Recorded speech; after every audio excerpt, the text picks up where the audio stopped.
Welcome back. Today in our Sunday Spotlight, a look at how a former Connecticut governor and U.S. senator became an advocate for the environment 100 years ago. Senator George McLean's great-great-nephew just wrote and released a biography of him. It's called A Connecticut Yankee Goes to Washington, Senator George P. McLean, Birdman of the Senate.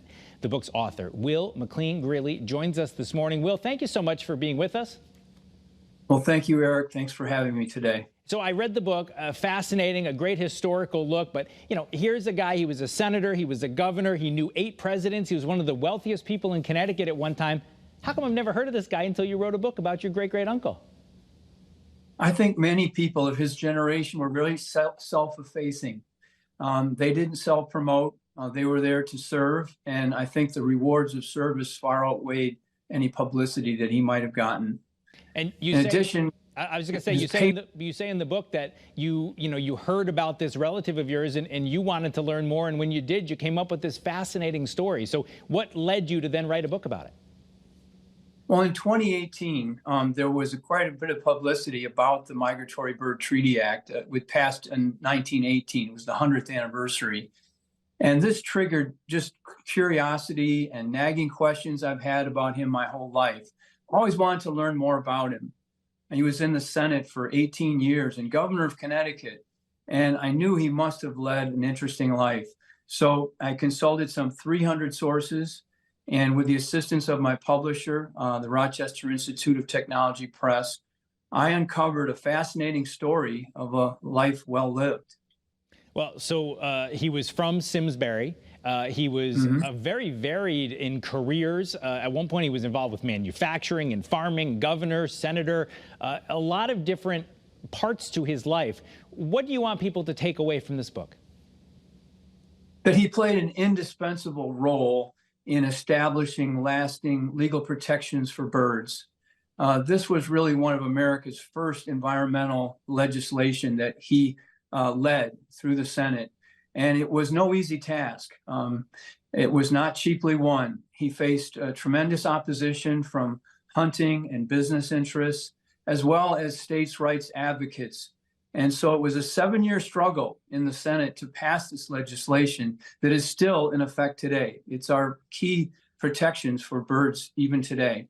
Tell us what led him into that effort. I know people have said that 1870 to 1900 time period was the age of extermination for many birds. He wanted to limit game hunting. What was it that got his attention and led that long journey to establish this treaty? Well, by around 1900, many people in the U.S. were beginning to sense a serious decline in bird populations. There were several very high-profile bird extinctions. And there were really 4 important factors that caused this decline. Birds had always been hunted for food. It was a cheap source of protein. But around the late 1800s, there was a fashion to adorn women's hats primarily with feathers.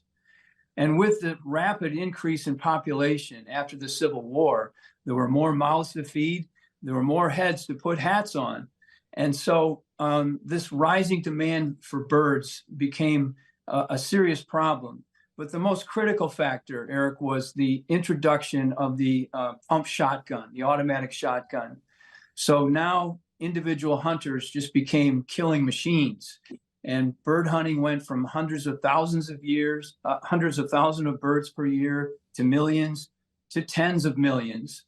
And there was no easy solution to stop this killing because each individual state had its own patchwork of laws, and there was virtually no enforcement of these weak laws. So he did fight this long battle in Washington to get this passed. And I know a key ally of his in getting it done was Woodrow Wilson. And interestingly, when Woodrow Wilson signed this act, he gave the pen to your great-great-uncle because he had been so instrumental in it.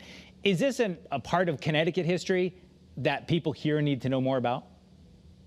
I think so, because George P. McLean, you mentioned working with Woodrow Wilson. McLean was a Republican, but he worked very cooperatively with this president from the opposite party. And they got this legislation signed in July of 1918, when the country was facing World War. It was in the middle of a pandemic, and we all know about pandemics. But despite all of the stress, they were able to cooperate. They were able to come together. This was a time when government worked. And I think it's a credit to people to know about Senator McLean, because he was willing to bring people together and to bring people into consensus to get important problems solved. Now, people may look at this and say, Will, listen, it's 100 years old. It's migratory bird treaty. How does this affect my life? But this has real modern day effects. I know you talk about everything from Exxon Valdez to present day effects are impacted by what Senator McLean did, right? Yes, I think he helped spur this environmental consciousness that we all still have today. And he created protections and allowed for the federal government to impose national standards on the states and enforce them. And so this was very important legislation because it paved the way for the federal government to continue this very important monitoring role, enforcement role, and the battle goes on. We still have to remain vigilant to protect wildlife and birds. And I think McLean was on the forefront of this approach, 100 years ago. So you talk towards the end of the book about some of his final days and some of his final public appearances. I found it interesting that his last public appearance was a speech at the Eno Memorial Hall in Simsbury. That's the senior center now. So a lot of our viewers may know 1932 Memorial Day weekend. He gives a speech somewhere people will recognize. But a quote you had towards the end, and we only have about a minute left. You quote him as saying, "It has been my dream that the people of the United States would realize the importance of our birds before it is too late." Was his dream realized?